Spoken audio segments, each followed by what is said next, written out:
Hello everyone and welcome back to Nate the Hoof Guy. Today's video we are going to do what many of you lately have been requesting. That's right, we're going to go back and take a look at one of our previous trims and see how she's doing. Now the initial trim I posted a couple of weeks ago. In that video I was explaining how I became a hoof trimmer and steps that you could take if you wanted to be a hoof trimmer as well.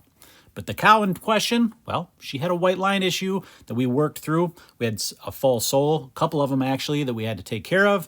And then we cleaned it all up as we usually do and wrapped her with salicylic acid.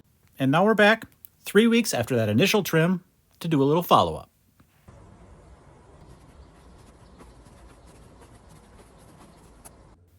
Now another question I get quite frequently is, why don't we ever get to see you take the wraps off?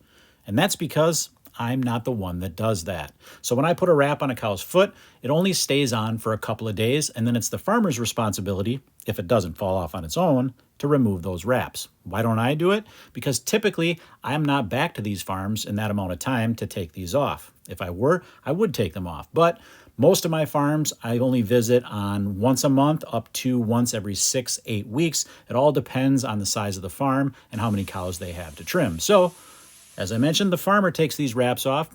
The blocks, that's my job. Farmer can't take those off. So when it's time, that's my job if they haven't fallen off.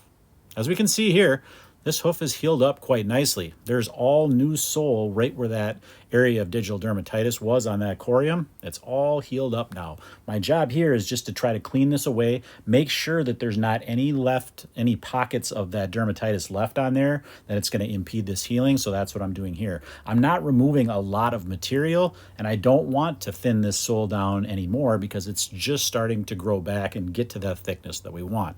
Now, after 3 weeks, it's not going to be thick enough to bear weight, so I don't want to remove too much of this. If I wanted this perfectly white, I could do that by just keep removing more, but I don't want to do that because this sole is not thick enough as it is.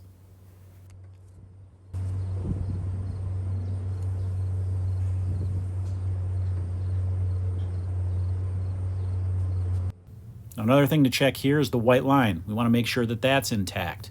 That the white line is the junction between that outside wall and that sole. Sometimes we can get some erosion there that'll want to work its way up that outside wall. So we got to make sure that that's clean. Then we're going to move ahead here and we're going to take a look. We do a little past shot of that foot and what it looks like now.